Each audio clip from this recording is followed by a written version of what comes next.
Assalamualaikum warahmatullahi wabarakatuh. Bismillahirrahmanirrahim. Alhamdulillahi rabbil alamin. Wa bihi nasta'inu ala umuri dunya waddin. Hanya kepada Allah kita meminta pertolongan untuk urusan dunia dan urusan agama.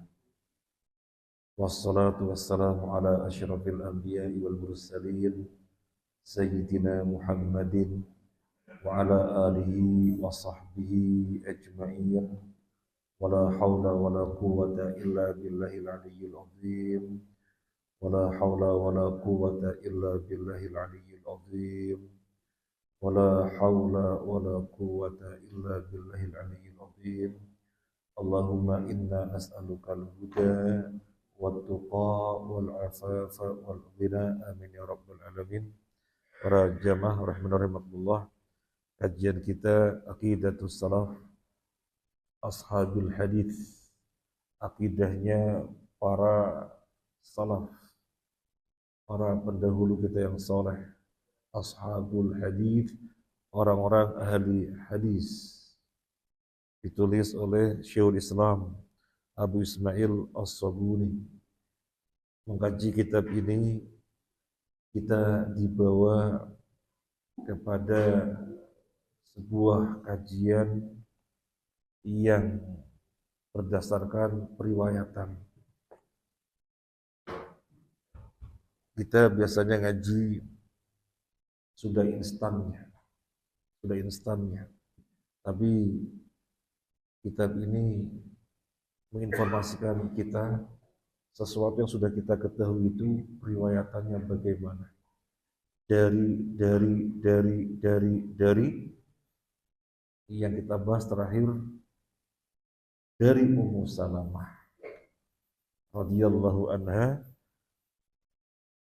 tentang Ar-Rahmanu 'alal arsy istawa, tentang istiwa di atas arsy. Jadi ini kajian yang semakin menguatkan kita betapa ilmu wawasan yang telah menjadi bagian akidah dari kita itu sangat ilmiah karena berdasarkan sanad periwayatan. Abdullah bin Mubarak mengatakan al-Islam huwa sanad, laula sanad laqala man syaa ma syaa. Islam adalah sanad periwayatan.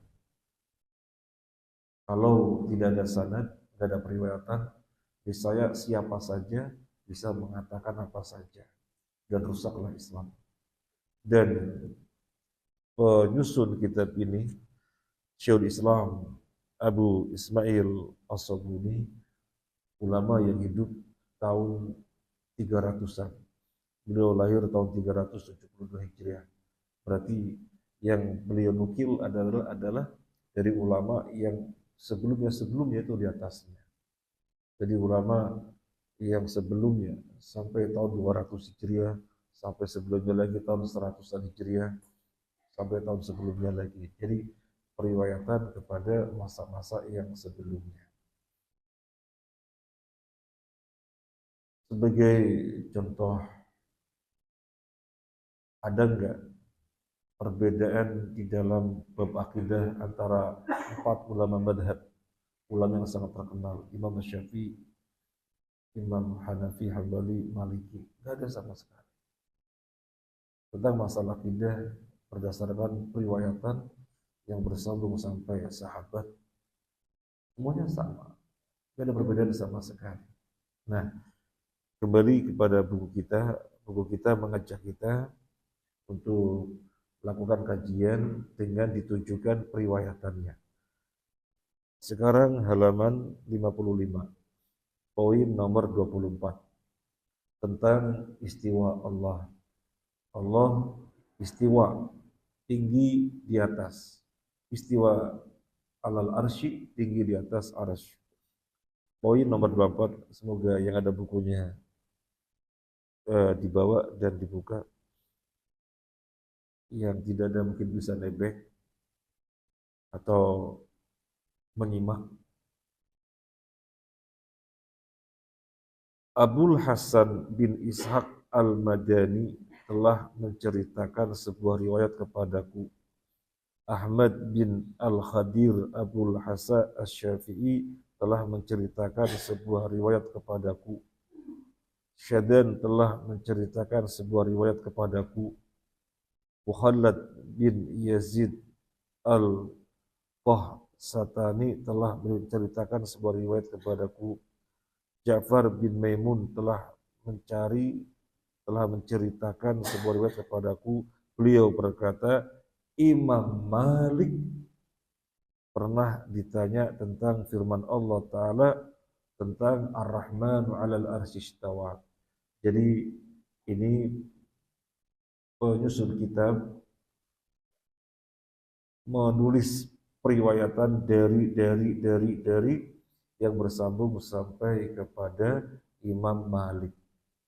Imam Malik itu ulama yang lahir tahun 79 Hijriah. Tahun 93 Hijriah, maaf. Lahir tahun 93 Hijriah, wafatnya 179. Kakeknya Imam Malik seorang pembesar tabi'in. Kakeknya Imam Malik seorang pembesar tabi'in. Yang meriwayatkan dari kakeknya ini Anas, dan Anas bapaknya Imam Malik. Jadi Imam Malik meriwayatkan dari bapaknya. Bapaknya meriwayatkan dari bapaknya lagi, yang beliau seorang pembesar tabi'in.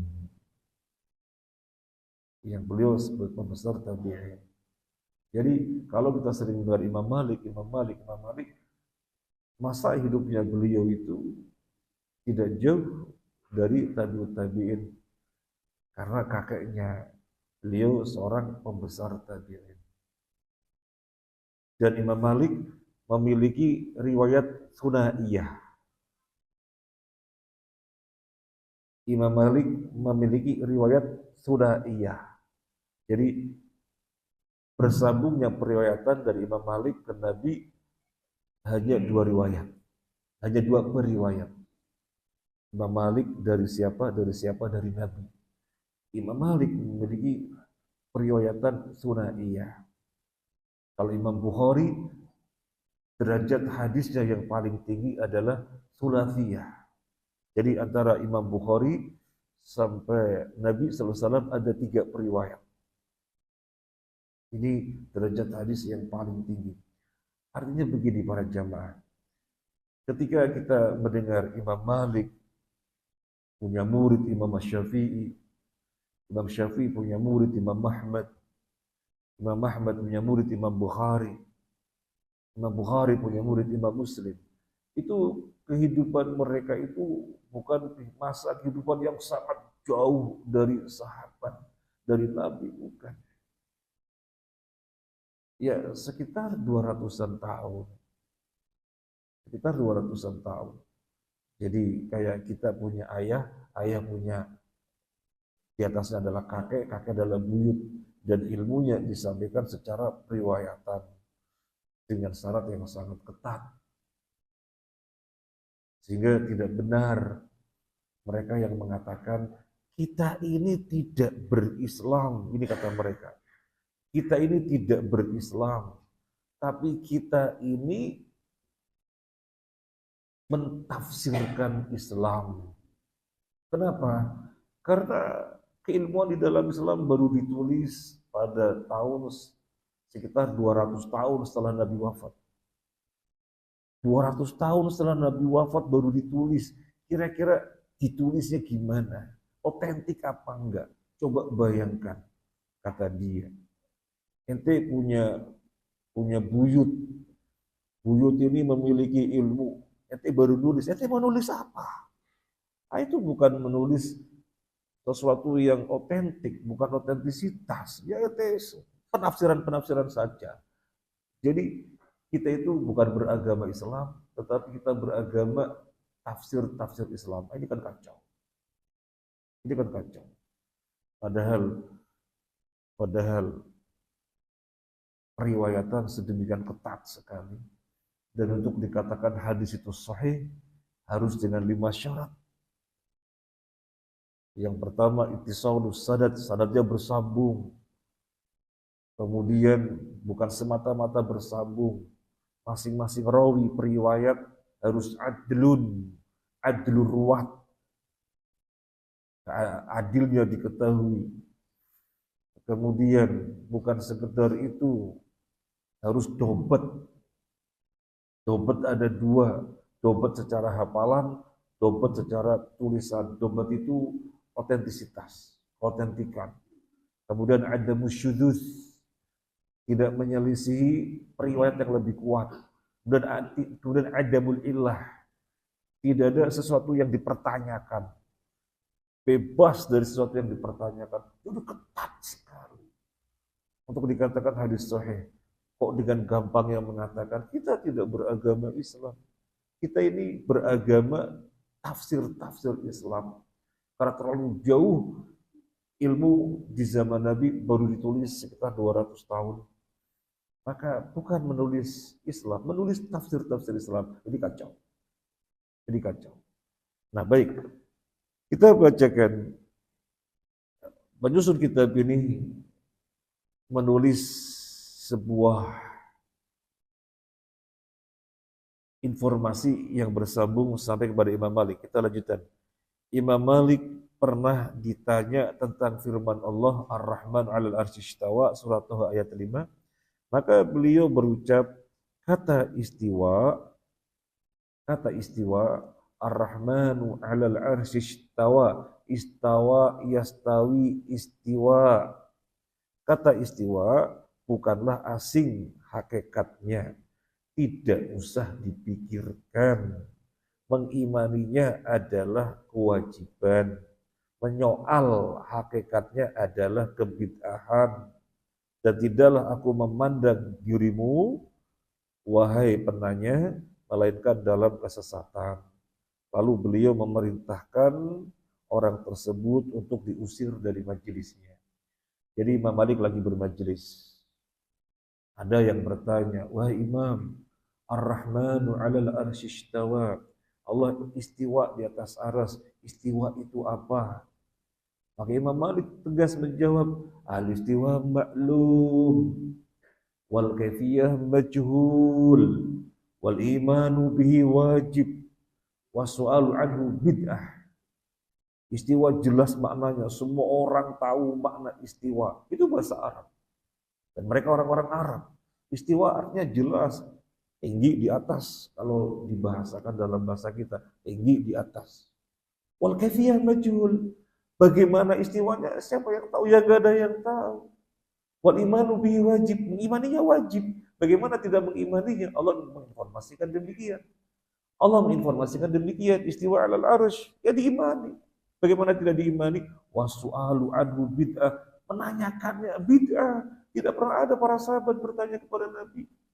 Para sahabat membaca ayat tentang istiwa. Sangat banyak di dalam Al-Quran. Ada 7 ayat di dalam Al-Quran. Makna dengan kalimat istiwa langsung ada 7 ayat. Belum dengan redaksi yang lainnya. Allah di atas. Amintum man fis sama. Apakah kamu merasa aman terhadap zat yang di atas? Ta'rujul malaikatu waruh ilai fi yawmin kana miqdaru 50,000 sana. Malaikat dan Jibril naik ke atas menghadap Allah di dalam sehari yang lamanya 50.000 tahun. Yas'adu ilaihi al-kalimut thayyib, naik kepadanya kalimat-kalimat yang baik. Jadi kalau terkait di atas, tinggi di atas terlalu banyak. Ibnu Qayyim mengatakan ada 2000 dalil. Ada 2000 dalil yang mengatakan Allah di atas. Maka Imam Malik mengatakan menyoal bagaimana istiwa bid'ah. Enggak pernah ada sahabat bertanya kepada Nabi tentang demikian. Keluarkan dia dari majelis ini. Kenapa disuruh keluar? Keluarkan dia dari majelis ini. Kenapa? Biar tidak menyebarkan syubhat. Biar tidak menyebarkan syubhat. Karena syubhat itu menyambar-nyambar.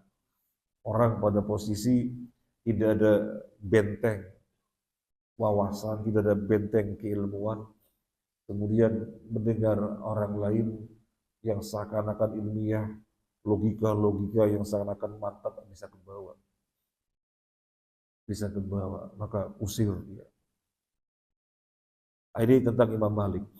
Yang berikutnya nomor 25, Abu Muhammad Al-Mukhallad telah mengabarkan kepadaku. Abu Bakar Abdullah bin Muhammad bin Muslim Al-Isfirayaini telah menceritakan sebuah riwayat kepadaku. Abul Husain Ali bin Al-Hasan telah menceritakan sebuah riwayat kepadaku. Salamah bin Syubaib telah menceritakan sebuah riwayat kepadaku. Mahdi bin Ja'far bin Maimun Ar-Ramli telah menceritakan sebuah riwayat kepadaku. Dari Ja'far bin Abdillah, ia berkata, ada seorang lelaki datang menemui Imam Malik dan bertanya kepadanya tentang firman Allah, Ar-Rahmanu 'alal 'arsy istawa. Maka perawi berkata, belum pernah aku melihat beliau, maksudnya Imam Malik, marah sedemikian rupa seperti marahnya beliau terhadap ucapan orang itu. Jadi yang periwayatan ini yang melihat langsung di majelis beliau, ya, yang melihat langsung di majelis beliau menyatakan, aku nggak pernah melihat Imam Malik marah sehebat itu. Beliau sangat marah ketika ditanya tentang istiwa. Tubuhnya berkeringat. Imam Malik marahnya sampai tubuhnya berkeringat. Orang-orang pun terdiam. Mereka terus menantikan apa yang akan terjadi. Jadi Imam Malik marah, berkeringat, sampai menjadikan suasananya hening. Orang-orang, para jamaah menunggu apa yang akan dikatakan oleh Imam Malik. Kemudian setelah keadaan Imam Malik kembali lerep itu apa ya, normal apa, sudah, ya sudah mereda. Lerep itu bahasa Jerman ya, jejer kauman, bahasa Kebumen. Setelah normal, beliau berucap, hakikatnya tidak mungkin diketahui. Tapi kata istiwa itu sendiri tidak asing lagi. Kalau hakikatnya yang tidak diketahui, bagaimana mengetahui istiwa Allah? Gimana istiwanya? Gimana mengetahui? Tapi mana istiwa tidak asing. Mengimaninya adalah kewajiban. Mempersoalkannya adalah kebid'ahan. Dan aku khawatir kamu berada dalam kesesatan. Kemudian beliau memerintahkan orang tersebut untuk dikeluarkan. Jadi ini jalur yang lain yang Syekhul Islam meriwayatkan yang bersambung sampai kepada Imam Malik. Tadi nomor 25, tadi nomor 24, sekarang nomor 25. Jalur yang lain. Yang semuanya bersambung sampai kepada Imam Malik. Sekarang 26. Kakekku Abu Hamid Ahmad bin Ismail telah menceritakan sebuah riwayat kepadaku dari kakek bapakku Syahid, insyaallah. Dan Abu Abdillah Muhammad bin Adi bin Hamduyah As-Sobuni, Muhammad bin Ahmad bin Aun An-Nisawi telah menceritakan sebuah riwayat kepada kami. Mahdi bin Ja'far Ar-Ramli telah menceritakan sebuah riwayat kepada kami. Ja'far bin Abdillah telah menceritakan sebuah riwayat kepada kami. Beliau berkata, seorang lelaki datang menemui Imam Malik bin Anas radhiyallahu an dan bertanya, wahai Aba Abdillah, Allah berfirman, Ar-Rahmanu 'alal 'arsy istawa. Allah di atas arsy istiwa. Bagaimana istiwanya? Perawi mengatakan, tak pernah kudapati Imam Malik marah seperti pada saat itu. yakni tatkala mendengar ucapan lelaki tersebut, mendengar pertanyaan lelaki tersebut. Lalu diceritakan kisahnya seperti tersebut di atas. Saya katakan dalam dua riwayat penulis tidak disebutkan bahwa Ja'far bin Abdullah menyaksikan kejadian tersebut. Adapun dalam riwayat Abu Nuaim, peristiwa Ja'far menyaksikan disebutkan. Sedangkan dalam riwayat Ad-Darimi disebutkan bahwa riwayat itu dari Ja'far, dari seorang lelaki. Jadi ada dua kemungkinan. Bisa jadi Mahdi bin Ja'far pelin-pelan dalam riwayatkannya sehingga ia menyampaikan riwayat dengan berbagai ragamnya itu. Atau bisa jadi kejadian itu memang terjadi dua kali. Sekali disaksikan oleh Ja'far dan sekali hanya didengar Ja'far dari orang lain. Namun ada juga kemungkinan ketiga bahwa ia menyaksikan kejadian itu tapi ia juga meriwayatkannya dari orang lain. Allah alam. Jadi ini penilaian terhadap sebuah periwayatan. Ini kan periwayatannya bersambung sampai kepada Ja'far dari Imam Malik atau kepada Imam Malik. Nah, dalam satu periwayatan Ja'far disebutkan menyaksikan kejadian itu. Menyaksikan kejadian itu, Imam Malik sampai gemeter, keringetan, marah. Dalam riwayat yang lain, Ja'far mendengar, tidak menyaksikan. Ini gimana? Ini penilaian terhadap periwayatan. Maka kemungkinannya Ja'far menyaksikan, maka dia meriwayatkan bahwa dirinya menyaksikan kejadian tersebut. Ada kemungkinan yang lainnya, Ja'far juga meriwayatkan dari orang lain. Selain dirinya menyaksikan, dia juga meriwayatkan dari orang lain. Jadi memang sangat ketat tentang masalah periwayatan. Maka para mahasiswa kita yang belajar di Madinah atau yang lainnya, yang belajar hadis harus orang-orang yang kuat hafalannya. Karena menghafal rijal, menghafal rawi, menghafal periwayat-periwayat, kemudian naqdur rijal, kritik terhadap rawi, ini thiqah, ini makbul, ini muttaham bil kirib, ini dan seterusnya ini dipelajari. Harus yang IQ-nya tinggi.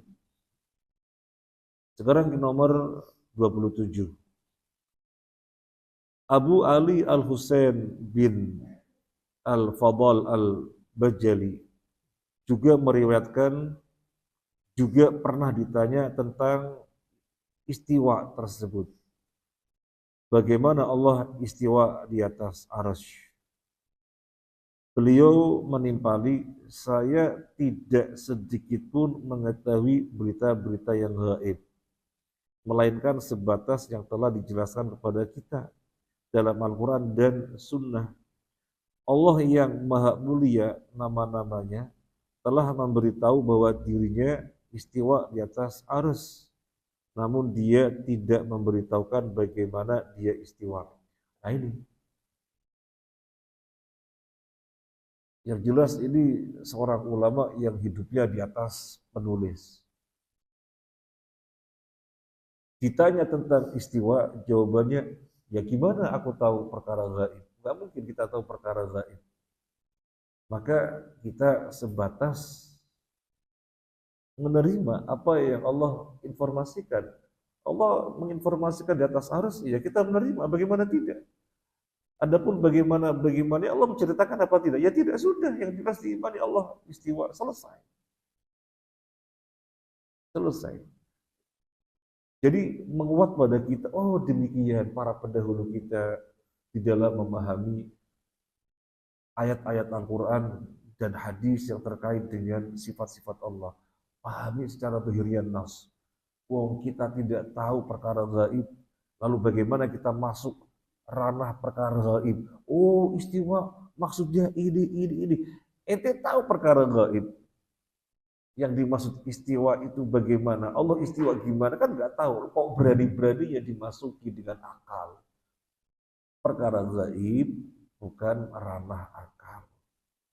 Perkara gaib ranah iman. Informasinya gimana? Yaitu kita imani. Ada penjelasan, berarti kita bisa berbicara tentang penjelasannya. Tidak ada, diam sudah. Sekarang alam kubur, perkara gaib apa tidak? Perkara gaib. Kalau kita dengan akal, ya gimana? Memasuki ranah yang bukan ranah akal, kan nggak mungkin. Cukup diimani alam kubur berdasarkan informasi syariat. Nanti ketika jenazah dimakamkan akan didatangi malaikat untuk ditanya 3 perkara. Man rabbuka, ma dinuka, man nabiyuka. Ketika dia bisa menjawab, maka mulailah nikmat kubur, dijembarkan tempatnya sampai melihat jalannya ke surga. Kemudian ada orang yang sangat rupawan yang mendatanginya. Kemudian ditanya, kamu siapa? Ana amaluka soleh. Aku amalanmu yang soleh, dan seterusnya. Ya kita bisa berbicara, kenapa? Ya karena ada penjelasannya. Kalau tidak ada penjelasannya, terus malaikat yang bertanya rupanya kayak apa? Nggak ada, Allah alam. Yang jelas namanya, yang jelas ada malaikat yang bertanya. Namanya Munkar dan Nakir. Ya, sebatas itu. Jadi ada penjelasan, kita menjelaskan.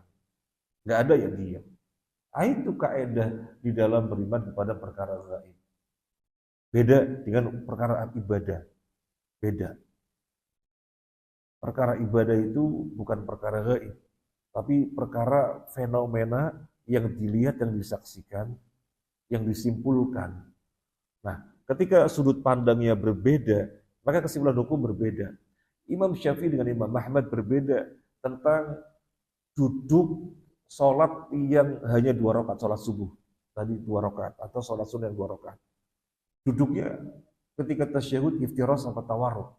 Ini kan perkara fenomena, perkara yang disaksikan, perkara yang disimpulkan. Nah, ketika sudut pandangnya beda, maka kesimpulannya juga beda, kesimpulan hukumnya beda. Nah, itu bisa terjadi perbedaan pendapat. Tapi kalau perkara gaib, bukan perkara yang disimpulkan, disaksikan, perkara fenomena, bukan. Tapi perkara keimanan, informasi syariatnya gimana, informasi syariatnya gimana, itu nggak ada ya diam. Sekarang kita ditanya, Malaikat Jibril tugasnya apa? Nurunin wahyu. Loh kok bisa mengatakan demikian? Dalam Al-Quran banyak disebutkan Malaikat Jibril menurunkan wahyu, dalam hadis juga banyak. Nah sekarang sudah nggak ada Nabi, kan nurunin wahyu untuk Nabi. Nabi sudah nggak ada. Sekarang apa?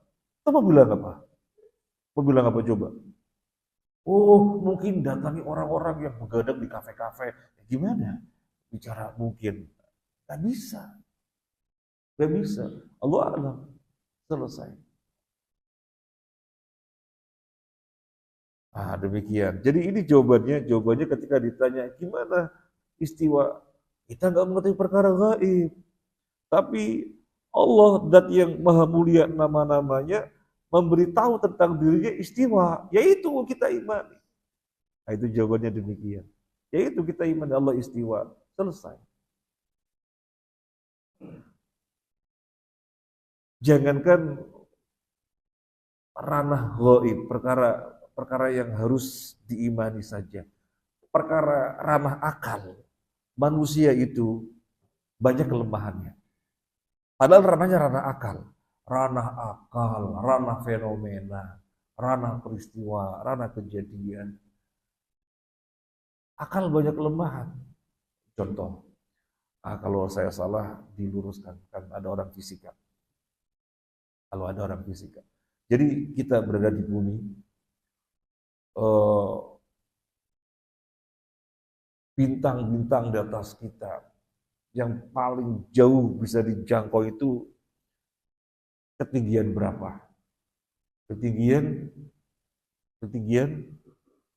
12 miliar tahun kecepatan cahaya. 12,2 miliar tahun kecepatan cahaya. Dan kecepatan cahaya per detik berapa? Mas Dani, berapa? Kecepatan cahaya per detik 300.000 kilometer per detik, 300.000 kilometer. Nah sementara ini yang paling tinggi yang bisa dicapai adalah 12,2 miliar tahun. Di atasnya nggak bisa ditelusuri lagi. Nah, ini masih ranah langit pertama, bumi dengan langit pertama. Di atas kecepatan cahaya 12,2 miliar tahun nggak bisa dijangkau. Apalagi sampai ke atasnya langit 2, langit 3. Ya nggak mungkin, ini kan ranah akal, tapi akal tidak mampu. Bagaimana memasuki ranah gaib? Maka ini jawaban yang luar biasa sekali, poin nomor 27. Jawaban yang luar biasa sekali. Saya tidak sedikit pun mengetahui berita-berita gaib, melainkan sebatas yang telah dijelaskan kepada kita di dalam Al-Quran dan Sunnah. Allah yang maha mulia, nama-namanya, telah memberitahu bahwa dirinya istiwa di atas arasnya. Saya tidak membaca bersemayam karena saya tidak setuju istiwa diterjemahkan dengan semayam, enggak klop.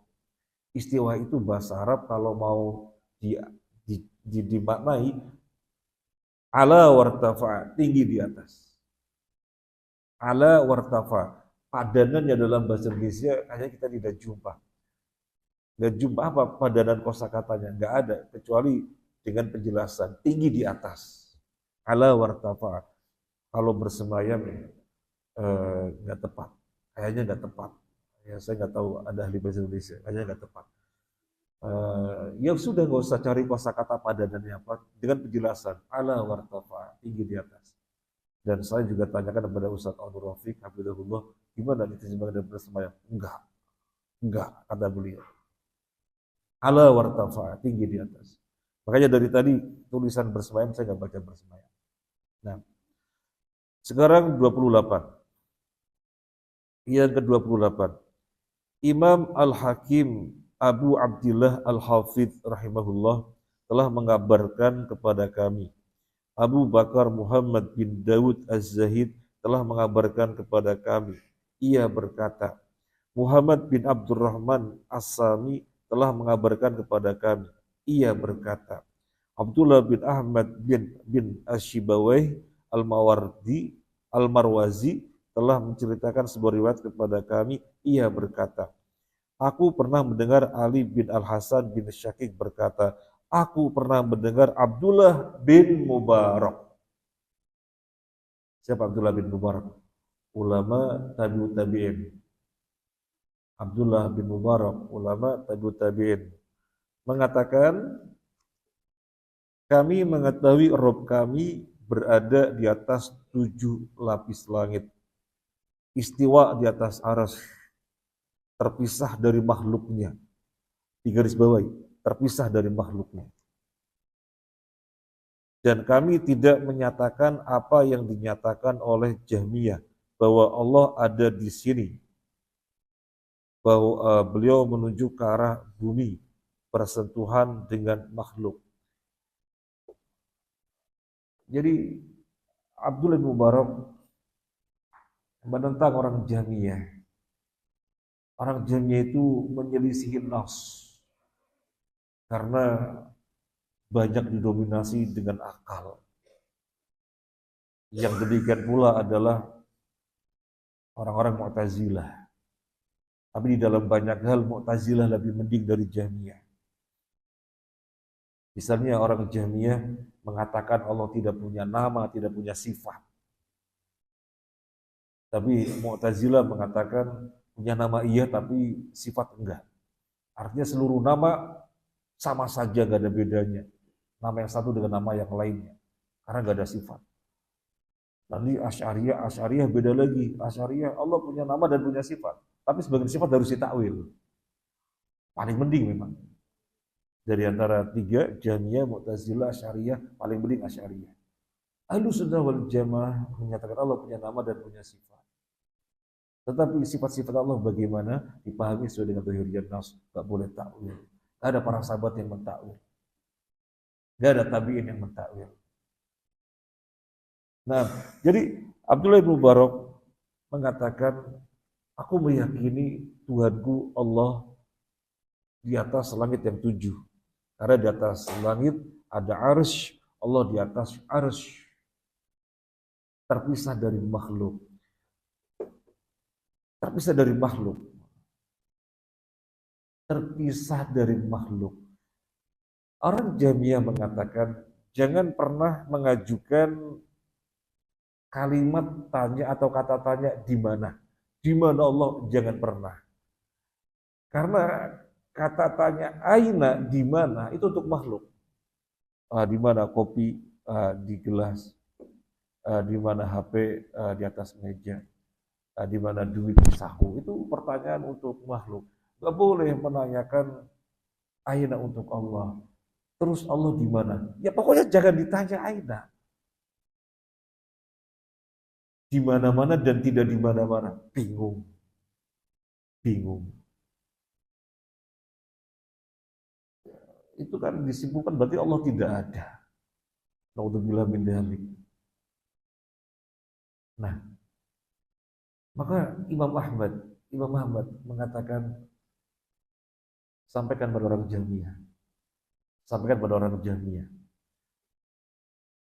Sebelum ada alam semesta, bukankah yang ada hanya Allah Ta'ala? Iya, pasti jawab iya.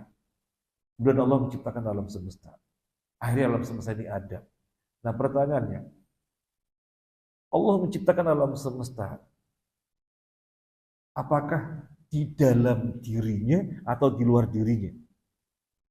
Allah menciptakan alam semesta, apakah di dalam dirinya atau di luar dirinya? Kalau dikatakan Allah menciptakan semesta di dalam dirinya, itu kekufuran. Karena alam semesta ada kemaksiatan, ada kemungkaran, ada kehinaan dan seterusnya. Ada pada diri Allah, kan tidak mungkin. Yang kedua, Allah menciptakan alam semesta dan di luar dirinya. Tetapi kemudian Allah masuk ke dalamnya. Itu kekufuran juga. Berarti manunggaling kawula Gusti. Kalau dikatakan Allah menciptakan alam semesta di luar dirinya dan Allah tidak pernah masuk ke dalamnya, ini Ahlus Sunnah wal Jamaah, kata Imam Ahmad. Makanya di sini Abdullah bin Mubarak mengatakan, Tuhanku Allah di atas langit yang 7. Karena di atas langit yang 7 ada arsy dan Allah di atas arsy, terpisah dari makhluk. Ada apa bingung ketika dikatakan Allah di atas? Lu kok di atas butuh tempat berarti?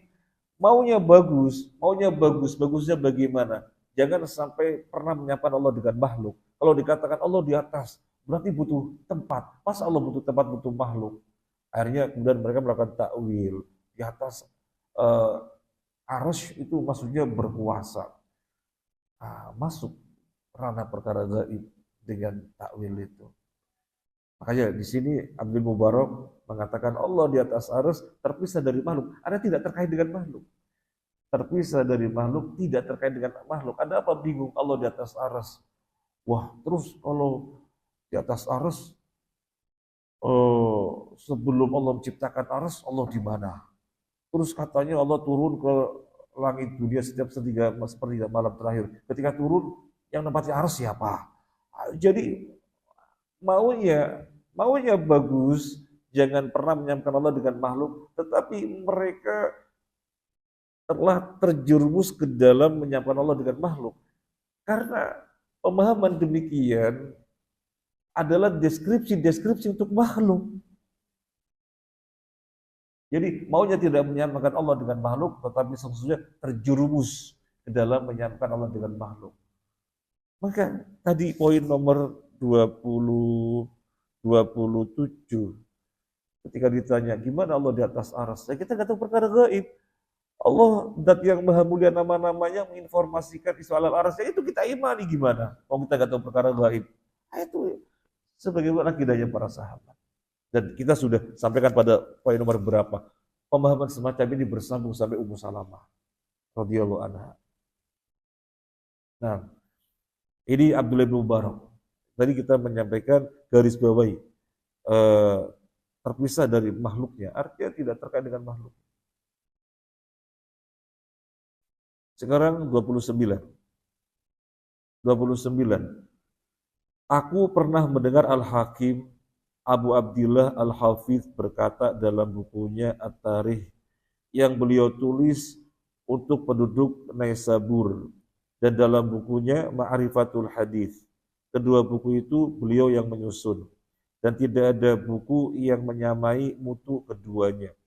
Dalam buku itu beliau berkata, aku pernah mendengar Abu Ja'far Muhammad bin Saleh bin Hani mengatakan, aku pernah mendengar Abu Bakar Muhammad bin Ishaq bin Huzaimah berkata, barang siapa yang tidak menetapkan bahwa Allah berada di atas aras, di atas 7 lapis langit, maka dia kufur kepada Rabb-nya.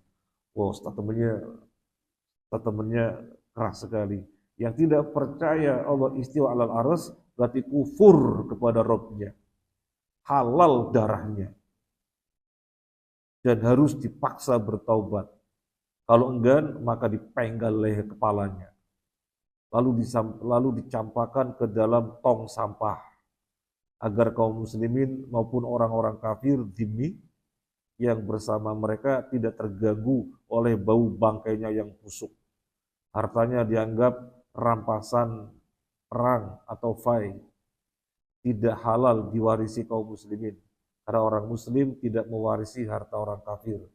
Sebagaimana yang disabdakan oleh Nabi SAW, orang kafir tidak mewarisi orang muslim. La yarithul kafirul muslimah. Demikian juga sebaliknya. Wala yarithul kafiru al muslimah. La yarithul muslimul kafira walal kafirul muslimah. Orang muslim tidak mewarisi orang kafir dan orang kafir tidak mewarisi orang muslim. Diriwayatkan oleh Al-Bukhari. Jadi ini statement yang sangat keras. Yang tidak percaya Allah istiwa alal aras berarti kufur kepada Rabb-nya. Harus dipaksa bertobat. Kalau tidak mau, pegal lehernya. Kemudian jasadnya dibuang ke tong sampah biar Pak Sumadi ngangkut. Jadi artinya biar kaum muslimin terlepas dari bau bangkainya dia. Jadi statement beliau menunjukkan jelas Al-Quran Ar-Rahman wal Arsy istawa ditakuti bagaimana. Memang ada sahabat yang utak-utik. Sahabat baca Al-Quran apa enggak? Sahabat baca Al-Quran apa? Paling hebat bacaan Al-Qurannya para sahabat. Rata-rata mereka hatam 7 hari. Rata-rata sahabat 7 hari hatam, 7 hari hatam. Yang paling cepat 3 hari. Karena Nabi melarang menghatamkan dalam 1 hari. Jadi itu kehidupan hari-harinya para sahabat. Rata-rata hatam dalam 7 hari, paling cepat 3 hari. Kita hatam setiap bulan Ramadan. Artinya mereka orang-orang yang kehidupannya sangat dekat dengan Al-Quran. Gak ada yang utak-utik tentang sifat Allah. Gimana istiwa, gimana iyad, gimana wajah. Gak ada. Gak ada. Maka tidak percaya Allah istiwa al-aras berarti kufur kepada Rabb. Mengkufuri ayat tersebut. Dari Ibnu Taimiyah mengatakan yang mentakwil sifat-sifat Allah kufur. Kecuali saya lupa persis kalimatnya. Kecuali takwilnya takwil yang dibenarkan secara bahasa. Tapi kalau takwil jauh tidak nyangkut sedikit pun ke dalam makna bahasa, wah berarti mentakwilkan yang kufur.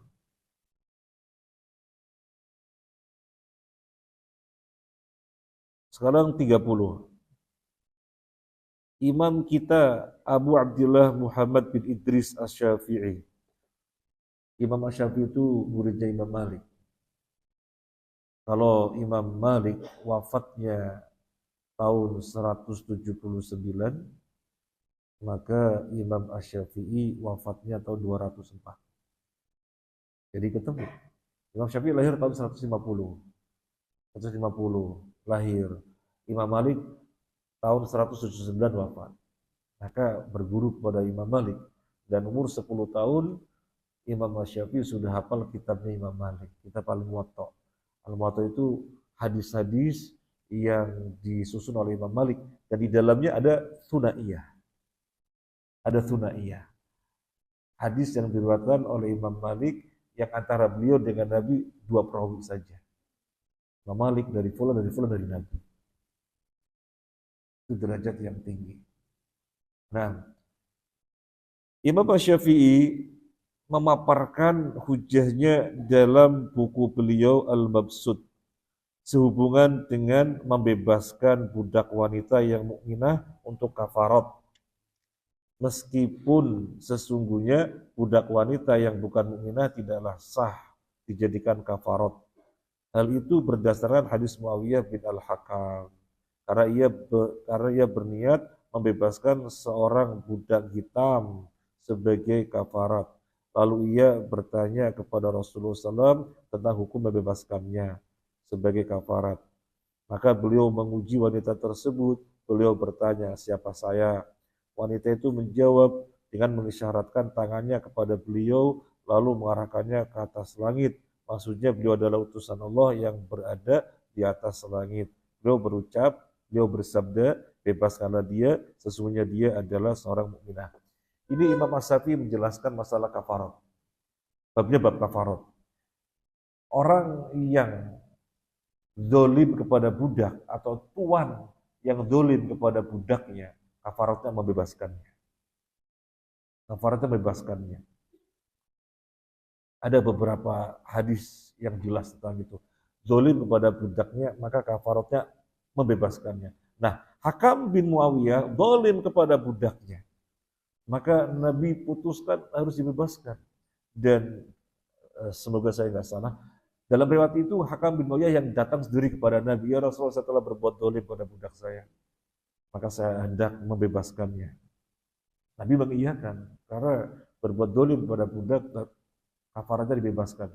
Tapi kemudian kata Nabi, biar saya uji terlebih dahulu. Biar saya uji terlebih dahulu. Siapa saya? Dia jawab, anta Rasulullah. Kemudian menuju ke atas, Rasulnya utusan Allah.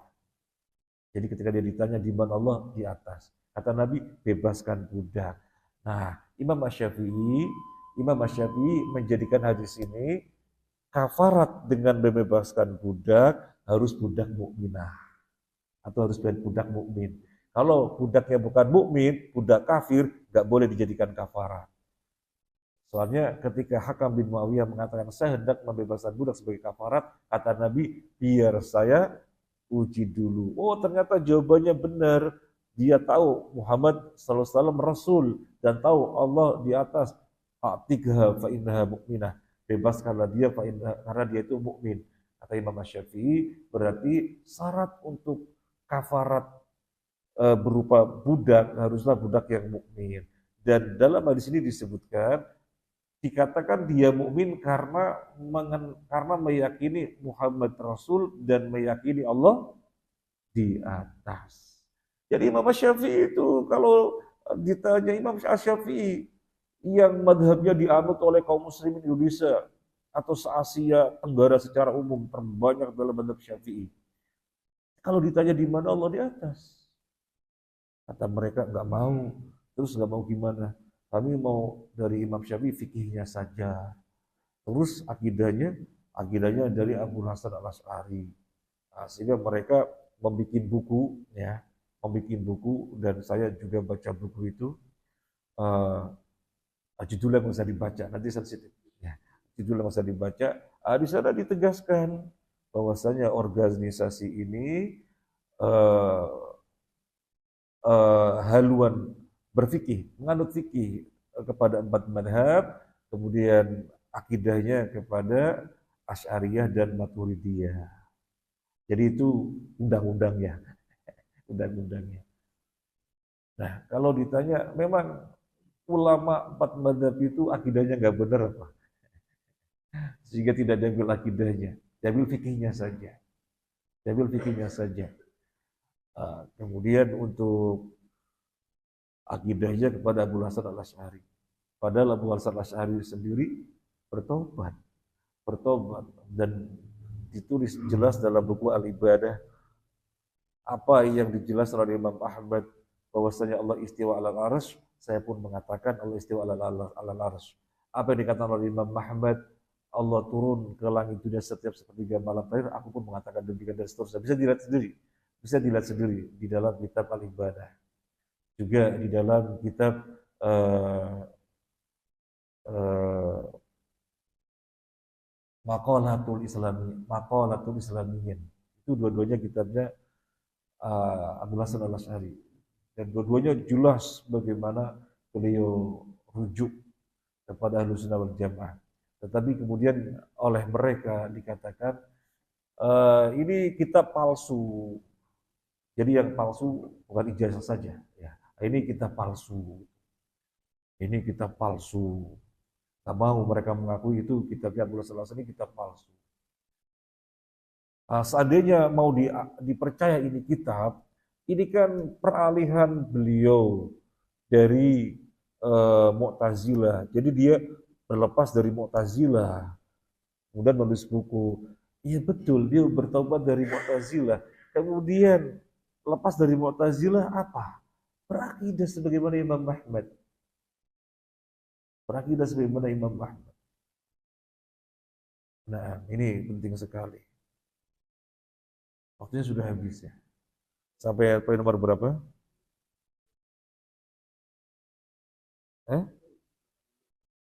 30 ya. Sampai 30. Insya Allah dilanjut pelan-pelan ya.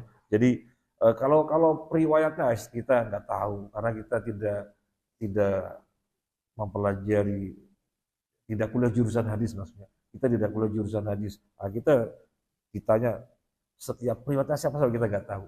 Tapi yang kita ambil adalah bahwasanya akidah yang selama ini kita berakidah dengannya ini ilmiah sekali.